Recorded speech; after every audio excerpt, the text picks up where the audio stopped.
जहाए करे खातिर हमके नौकरिया हो, बड़ा जिम्मेदारी हमारा पबा गुजरिया हो।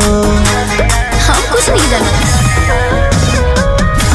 जहाए करे खातिर हमके नौकरिया हो, बड़ा जिम्मेदारी रपबा गुजरिया हो।